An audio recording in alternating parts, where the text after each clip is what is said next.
I was talking to a dear friend of mine not long ago. Let's call her Margaret. Margaret just turned 82, and she told me something that stopped me in my tracks. She said, if I could go back to my 60s, I'd do so many things differently. But now it feels too late. And that got me thinking, how many of us are living in ways we'll regret later? Not because we're making terrible mistakes, but because we're letting little things slip, things that add up over time. The truth is, when researchers asked people in their 80s what their biggest regret was, one answer came up again and again. And today, I want to share that with you, not to scare you, but to empower you. Because no matter your age, it's never too late to make a change. So what's the number one regret? I wish I hadn't waited so long to prioritize my happiness. Simple, right? But dig deeper, and you'll find it's not just about being happy. It's about the choices we make every day that either move us toward joy or away from it. And the good news? You can avoid this regret. Starting today. Let's talk about the first two ways to do that. 1. Stop putting off the things that light you up. How many times have you said, I'll travel someday, or I'll take up painting when I have more time? Here's the hard truth, someday often never comes. Life gets busy, health changes, and before we know it, we're left with a list of dreams we never chased. I'll never forget a viewer named Robert who emailed me last year. At 78, he finally booked that trip to Ireland he talked about for decades. He sent me a photo of himself standing on the cliffs of Moher, grinning like a kid. His message? Why did I wait so long? You don't need a big budget or perfect health to start. Maybe it's trying a weekly dance class, visiting a grandchild, or finally writing that memoir. Ask yourself, what's one thing I've been postponing that would bring me joy? Then, and this is key, take one small step toward it this week. Not someday. Now. 2. Stop tolerating relationships that drain you. This one's tough, but it's so important. As we get older, time becomes our most precious currency, and wasting it on people who make us feel small, disrespected, or unappreciated. That's a regret waiting to happen. I'm not saying you should cut off family or lifelong friends. But think about this, do you have people in your life who take more than they give? Maybe it's a sibling who always criticizes, or a friend who only calls when they need something. You deserve better. Margaret, the woman I mentioned earlier, told me she spent years bending over backward for a neighbor who never returned the favor. I thought being kind meant saying yes to everything, she said. Now I realize kindness starts with being kind to myself. So here's your challenge. This week, gently set one boundary. Say no to a draining request. Spend less time with someone who leaves you feeling empty. Protect your peace like it's gold, because it is. Now, these first two steps are powerful, but they're just the beginning. Because the next regret-busting strategy? It's all about rewriting the stories we tell ourselves, especially the ones that start with, I'm too old for that. You know, there's a phrase I hear all the time from people over 60, I'm too old for that. Maybe you've said it yourself. I'm too old to learn technology.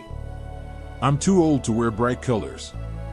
I'm too old to fall in love again. But here's what breaks my heart, that phrase. It's not just words. It's a barrier, one we build ourselves, brick by brick, until it cages us in. And if there's one thing people in their 80s wish they'd realized sooner, it's this: age doesn't disqualify you from joy. But believing you're too old absolutely can. So let's tear down that barrier together with the next two ways to avoid regret. 3. Challenge the I'm too old mindset, because it's probably lies. Think about this, when you were 30, did you imagine your 60-year-old self would feel this capable? This alive? Yet here you are. The truth is, we're terrible at predicting what we'll be capable of in the future, and that too old voice is often just fear in disguise. Take my friend Carlos. At 72, he swore he'd never figure out video calls to see his grandkids. My brain doesn't work like that anymore, he'd say. But one day, his granddaughter sat him down and said, Grandpa, just try. And you know what? Within an hour, he was making faces at the camera like a pro. Now, he video calls her every Sunday. The lesson? Don't let assumptions about aging rob you of new experiences. Next time you think, I'm too old for this, ask yourself, is this really true, or am I just scared to try? Then take the smallest step forward. Download that language app. Sign up for the beginner's yoga class. Say yes to the coffee date. Regret loves a comfort zone, don't let it win. 4. Stop waiting for permission to reinvent yourself. Here's the secret. Nobody wakes up at 80 and says, I'm so glad I stayed exactly the same. But so many of us freeze ourselves in time, as if growing older means we're done growing, period. I want you to meet Dorothy, a viewer from Florida.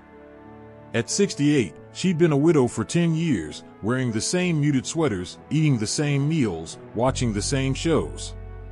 Then one day, she walked past a community theater audition sign, and something snapped. I always loved singing, she told me. But I thought that chapter was closed.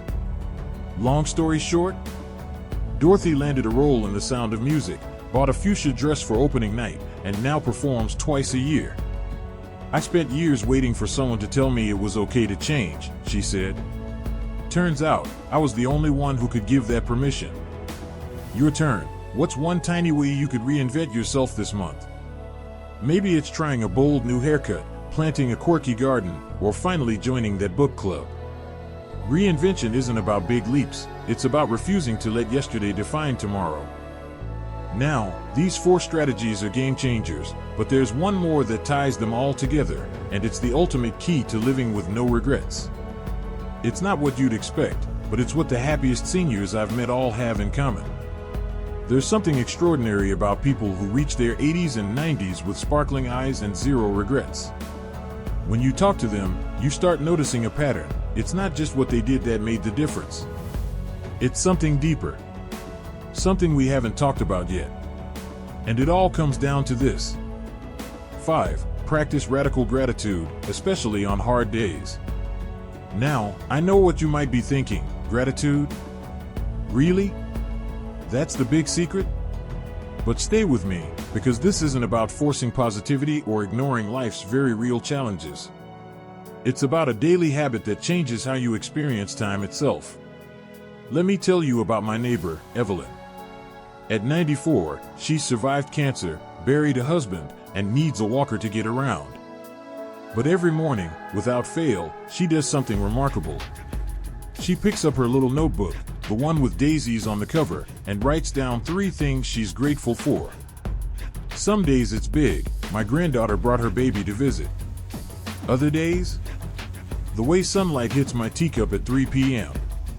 When I asked her why she's kept this up for 30 years, she said something I'll never forget. Honey, when you're my age, you realize regret and gratitude can't live in the same heart. One always crowds out the other. Here's the science behind Evelyn's wisdom. Studies show that consistent gratitude practice literally rewires your brain to focus on abundance rather than lack. And when you do that, you stop fixating on what you didn't do and start noticing opportunities you can still embrace. Your challenge, tonight, before bed, name one tiny thing that brought you joy today. Maybe it's the way your cat curled up in your lap, or how your favorite song came on the radio. No need for a fancy journal, just whisper it to yourself. Do this for a week, and watch how it shifts your perspective. Bringing it all together. So let's circle back to where we started, Margaret's heartbreaking words, now it feels too late. Here's the truth I want you to carry with you, it's only too late if you don't start today. Look at what we've covered. You stopped waiting for someday and claimed joy now. You protected your peace from energy-draining relationships. You challenged those "I'm too old" lies holding you back. You gave yourself permission to reinvent, even in small ways. And now, you're cultivating gratitude that leaves no room for regret. That's not just advice, that's a blueprint for living the years ahead with purpose and delight. So tell me in the comments, which of these resonated most with you? What's one thing you'll do differently this week? Your story might inspire someone else to take that first step. And if this video helped you, hit that like button. It means more seniors will see it. Subscribe if you haven't yet, because we're just getting started on this journey to thriving at every age. Remember, my friend, life isn't about counting years. It's about making years count. Here's to writing your next chapter with zero regrets, starting today.